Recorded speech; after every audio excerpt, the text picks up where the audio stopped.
This will wow you. Yeah. So there's a whole category of aspects to the discussion around ancient technology, right?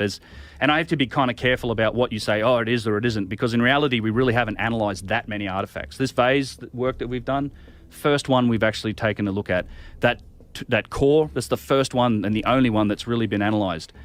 So I characterize something that's beyond the capabilities of these primitive ancient civilizations as being, okay, machining marks, tool marks, like these giant circular saws, tube drills, precision, and there's elements to precision, and one of those is symmetry.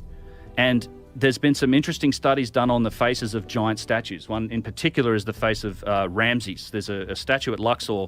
They've since put the head back up. It's up now 30 feet in the air on top of the statue, but it used to be on the ground.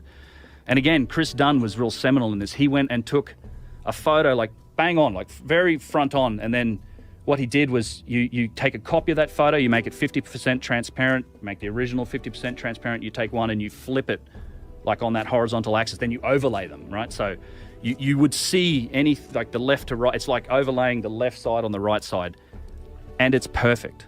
It's this face here, but I wonder if you can find the picture of Chris Dunn. That's actually There's your video right there. Videos there as well, where I get into it. Website, but it's not that picture you're asking for. No, it's similar, but it shows other aspects of, well, the same radius of tool being used to cut. But what's interesting about the symmetry, it's perfectly symmetrical, left to right. Now, this isn't a feature in humans. No human is perfectly symmetrical, different nostrils, different eyeballs.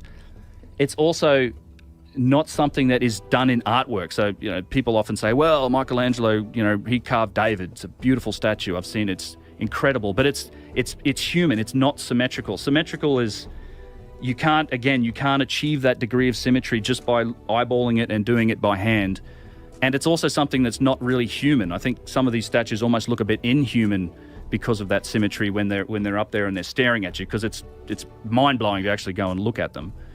But it's the other aspect is the most efficient way to create that would be to say, well, if you were going to design it in a computer, it's like, well, I'm going to create half this face in a program and map it out, and then I'm just going to reverse it and say, well, that's the other half. It's literally the most efficient way to do it, and that's kind of what we're seeing in some of these statues. Go back to that image, please. It's virtual perfection. And what's the explanation for this? That modern